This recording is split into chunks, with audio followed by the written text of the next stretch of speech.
Euzu billahi mineşşeytanirracim. Bismillahirrahmanirrahim. Malumumuz içinde bulunduğumuz hafta 1986 yılından beri camiler ve din görevlileri haftası olarak ülkemizde kutlanmaktadır. Bu münasebetle biz de İttihat olarak hem din görevlilerimiz için hem de camilerimizin hatırlanması, yaşanır hale gelmesi için bu haftanın hayırlara vesile olmasını temenni ediyoruz. Bununla beraber camiler tarih boyunca Peygamber Efendimiz sallallahu aleyhi ve sellemin bi'isetinden itibaren Müslümanların hayatının merkezi olmuştur. Müslüman şehirlerin medeniyet sembolü olmuştur. Yani kısacası camiler Allahu Teala'nın yeryüzündeki evleri ve biz Müslümanlar için ibadet merkezleridir. O yüzden bütün Müslümanların Peygamber Efendimiz sallallahu aleyhi ve sellemin camilere verdiği ehemmiyeti vermesi gerekir. Çünkü camilerin İslam tarihinde büyük fonksiyonları vardır. Sadece günde 5 vakit namaz için açılıp kapanan mekanlar değildir. Peygamber Efendimizin hayatına baktığımız zaman camiler gün gelmiş, evet ibadet yerleri olmuş, gün gelmiş medreseler olmuş, gün gelmiş Müslümanların cihat için hazırlık yaptığı mekanlar olmuştur. Müslümanların istişare yeri olmuştur. Her şey olmuştur. Yani Müslümanlar için hayatın her alanında istifade edilen mekanlardır. O yüzden bugün de tabii ki camilerimiz aktif olmalıdır. Aslında camilerimiz memleketimiz için, insanlarımız için manevi birer hastane mesabesinde olmalıdır. Ve din görevlilerimiz de bu manevi hastanelerin birer doktoru olmaları gerekir. Çünkü toplumumuz bugün büyük bir manevi hastalıklarla boğuşmaktadır. Buhranlarla iç içe yaşamaktadır. Ve bunun tedavi edileceği yer camilerimizdir. Din görevlilerimizin vaazlarıdır, nasihatleridir.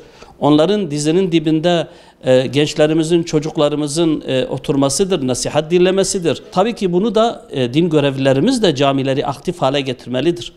Yani olabildiğince camilerimizi çocuklar için Kur'an okuma yeri, gençler için dinini öğrenme mekanı, nasihat mekanı, ailelerimiz için de aynı şekilde sorun ve problemlerinin halledildiği mekanlar haline getirilmeli ve camilerimiz birer medrese olmalıdır. İmamlarımız her birisi kendi camisinde birer müderris olmalıdır. Bu toplum maalesef son zamanlarda camiden, cemaattan, ibadetten, namazdan gün geçtikçe uzaklaşmaktadır. Camilerimiz maalesef şu anda boş kalmış birkaç yaşlıya terk edilmiştir. Ve namaz akabinde hemen bakıyorsun kilitleniyor. Gitmek isteyenlere de bu fırsat artık neredeyse verilmiyor. Pek çok camimiz bu manada kilitlidir namaz vakitleri haricinde. Neymiş efendim? İşte halısı kirletilecek, bilmem şu eşyası, bu eşyası çalınacak. Bak aynı şeyi biz okullar için görmüyoruz. Aynı şeyi hastaneler için söyleyemiyoruz. Oysa bugün her zamankinden daha fazla bu toplumun camiye ihtiyacı var, imama ihtiyacı var. Camide saf tutmaya ihtiyacı var. Saf vahdet oluşturmaya ihtiyaçları vardır. Ve o ezanların yükseldiği mekanların ibadet için toplandığı mekanlar haline gelmesi gerekir.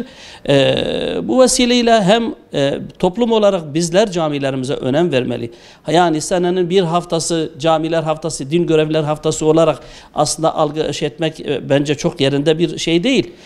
Cami günde 5 vakit Müslümanların bir araya geldiği, hatırlandığı, içinde ibadet yapıldığı, çocuğuyla, genciyle, yaşlısıyla safların tıklım olduğu mekanlar olmalıdır.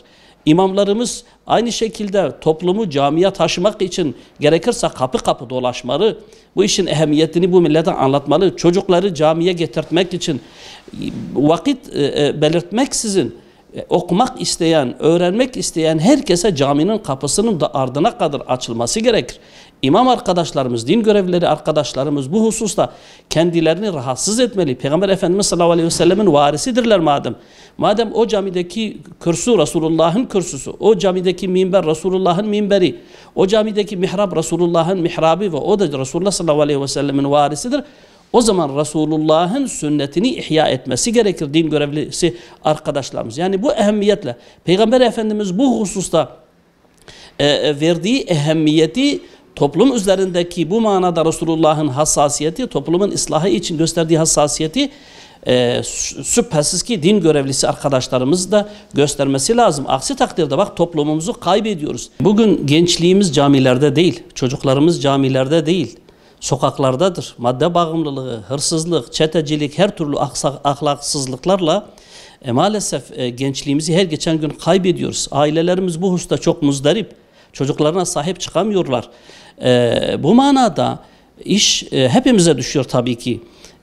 Her şeyden önce Diyanet İşleri Başkanlığı, müftülüklerimiz hakikaten camileri bu toplumun ıslahı için ardına kadar açık tutmalı. İmam arkadaşlarımız bu hususta görev üstlenmeli. Sadece namaz vakitlerinden ibaret değil. Her vakit bu milletin içinde ve bu milletin problemleriyle ilgilenen olmalı. Resulullah hep böyleydi. Hep Kabe'nin yanındaydı, Müslümanların içindeydi. Dolayısıyla alimler de bu şekilde olmalı ve o camileri gerçekten birer okul haline getirmeli.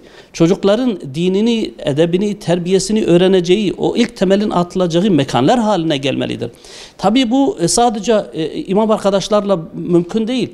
Bu anlayışın toplumda da olması lazım. Anne babalar çocuklarını okula hangi hassasiyetle yönlendiriyor, elinden tutup götürüyor ve bunun üzerinde titriyorsa, duruyorsa cami hususunda da anne babalar aynı hassasiyeti göstermesi lazımdır. Diğer taraftan hassasiyet sahibi hepimiz.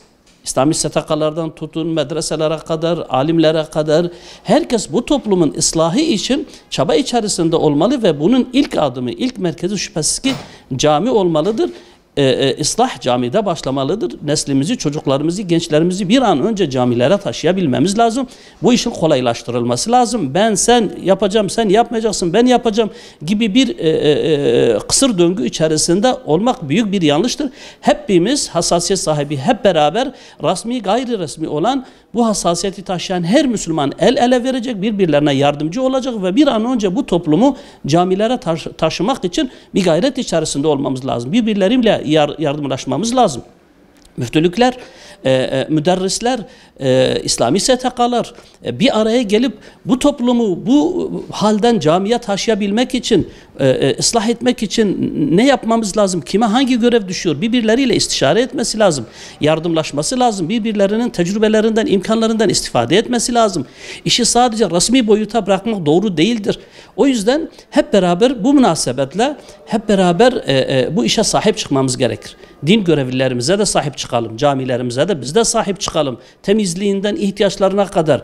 Ama aynı zamanda din görevlilerimiz, müftülüklerimiz, Diyanet İşleri Başkanlığımız hepsi de toplumun bu hassasiyeti taşıyan insanlarla omuz omuza vererek bu insanları camiye getirme, camilerimizi çocuklarla, Kur'an'la, tedrisle şenlendirmemiz lazım. Sadece nakş-ı nukuşla camiyi tamir etmek, camiyi temiz tutmak, cami temiz kalsın diye caminin kapısına kilit vurmak, bunlar bir şey kazandırmıyor bize. Çocuklarımızın kalbi kirli olduktan sonra, çocuklarımızın beyni kirli olduktan sonra camimiz temiz olsa ne işe yarar? O yüzden camimiz kirlenebilir ama çocuklarımızın, gençlerimizin beynini eğer İslam'la, Kur'an'la temizleyebilirsek orada en büyük görev budur. Bu vesileyle hepimize tabii ki iş düşüyor. Hepimiz işimizi yapmamız lazım, gayret göstermemiz lazım ve hem camilerimizi ibadetle, tedrisle, hizmetle ihya edelim, geliştirelim. Alimlerimize de şüphesiz ki imam arkadaşlarımıza da sahip çıkalım, onları destekleyelim, onlara yardımcı olalım. Onlar da hizmetlerini yapabilsinler. Bir kez daha söylüyorum, bu haftanın hepimiz için hayırlara vesile olmasını temenni ediyorum. Esselamu Aleyküm ve Rahmetullahi ve Berekatuhu.